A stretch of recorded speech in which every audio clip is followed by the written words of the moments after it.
They laughed at the 80-year-old grandfather in the department, and when they saw the photo of his son, they turned pale. The neighbors were making noise all night once again. Pietro Ivanovich knocked a few times at the front door of his young neighbor, in vain. It seemed that they only became more active. He even heard his landlady laughing drunkenly in the neighbor's apartment. Then loud music started. Pietro got up from bed with great difficulties and put on his robe. With a shuffling step, he went to the landing and rang the neighbor's bell. "What do you want, old man?" she asked after opening the door. "Zetka, it's 2 a.m, he answered wearily. "I can't sleep. You're too noisy." "He can't sleep!" the young woman shouted into her apartment. A big lug appeared at the door. It was Svetlana's boyfriend, who drank and partied with her several times a week until the wee hours of the morning. "What's the problem?" he asked Pietro. "Hey, man, why don't you take a sleeping pill? With vodka. You'll sleep like a baby afterwards." Svetka laughed, Sasha grinned, and they slammed the door in Pietro Ivanovich's face.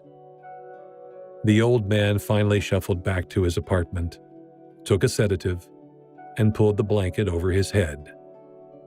The partying people apparently disturbed only him, because the other apartment was empty, and the landlady was herself a guest at the party, while the old couple below was deaf. He was 80 years old and had no strength left. Svetka and her boyfriend also threw cigarette butts at his front door, but his complaints to the landlady were not heard. She let them get away with everything. That night, Pietro slept only after he had taken the sedatives. He dreamed about his family, his wife, Natasha, and his son, Sergei. Natasha died more than 20 years ago. Her heart could not stand the grief when they received the letter with information about the death of their son. From childhood, Serozha dreamed of being a soldier. He was athletic and studied hard to qualify for military school. However, he did not score high enough to go to school. However, he did not give up. Finally, they gave him a chance, and he actually joined the military, even though his mother tried to talk him out of it. "What's going to happen? The time of the great warlike conflicts is over," he told his mother. But then everything turned out differently. The war broke out over the Crimean Peninsula, and Sergei was ordered into the middle of the action. At first he wrote letters, but then nothing. Piotr Ivanovich went to the military registration and recruitment office to find out at least something. There they first reassured him that hearing nothing was completely normal.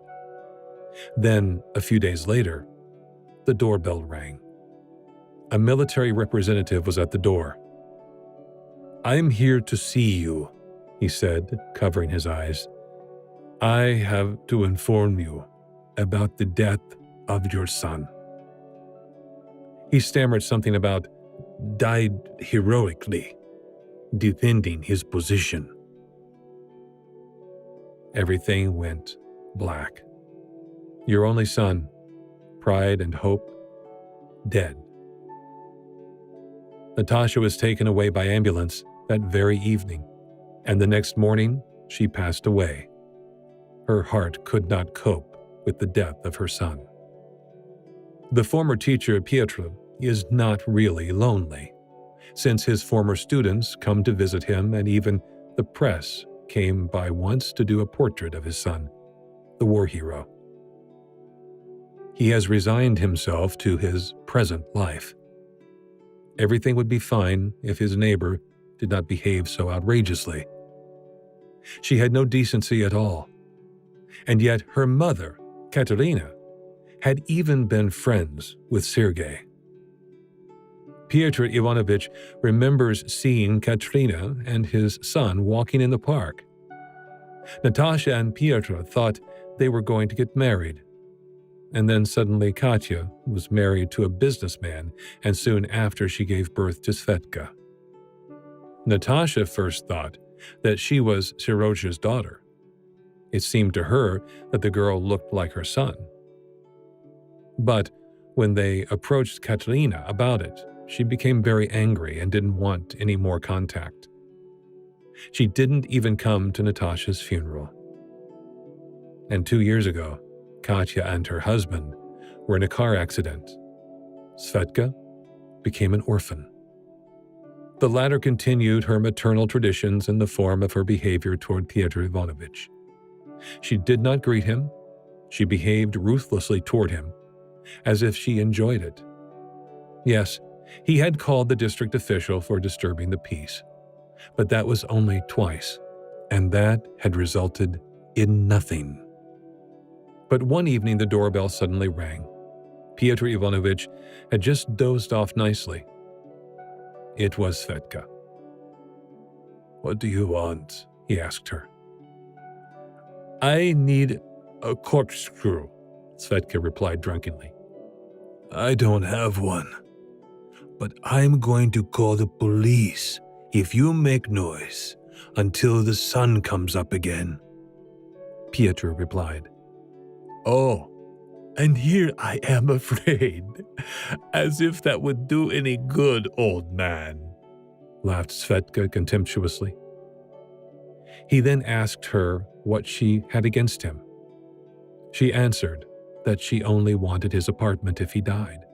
Then she and her boyfriend would own the whole upper floor. "You're not going to make it much longer anyway, you old goat." Threateningly, she staggered toward him. Startled, he closed the door and decided to go to the police the next morning. No sooner said than done. Pyotr wanted to make a statement and finally put a stop to Svetka. But the police officers at the station dismissed his descriptions as the delusions of an old man prone to exaggeration. They wanted to send him to the doctor to get new medication. After all, they had already been to his home several times and could not detect any abnormalities on the part of his neighbor. Pyotr was desperate and demanded to speak to the station chief. He heard the commotion outside his door and finally left his office. Pyotr was visibly agitated, and the precinct commander wanted to call an ambulance because he suspected a heart attack. "I don't need an ambulance. I have my medication with me," Pyotr said gruffly, searching in his wallet for the medicine bottle. As he did so, the picture of his son in uniform fell to the floor. The precinct commander saw it and turned white as a sheet. "Do you know this man?" he asked Pyotr. "Yes, of course. This is my son, who died in the war," Pyotr replied in surprise. "Do you know that I owed your son my life?" the precinct commander asked. "He threw himself on a hand grenade that had landed in the middle of our group to save us. He laid down his life for us." Both men were moved to tears. Finally, the precinct commander took a lot of time with Pyotr and recorded his report. He even sent someone to look into it and put Svetka in her place. This is exactly what happened one evening. Svetka had tried to intimidate the old man again, but she had not reckoned on the police officer standing behind the door. It finally turned out, in an interrogation, that Svetka was indeed Sergei's daughter, and had learned this from her mother shortly before her death. She would have had the right to his apartment after Pyotr's death, but Pyotr knew how to prevent this by bequeathing his apartment to a charitable organization in his will. Svetka, on the other hand, came away empty-handed. Coincidences always happen. This story teaches us that we should always help vulnerable elderly people because you never know what we have to thank them for. How would you have reacted in Pietro's place? Feel free to leave us your comment.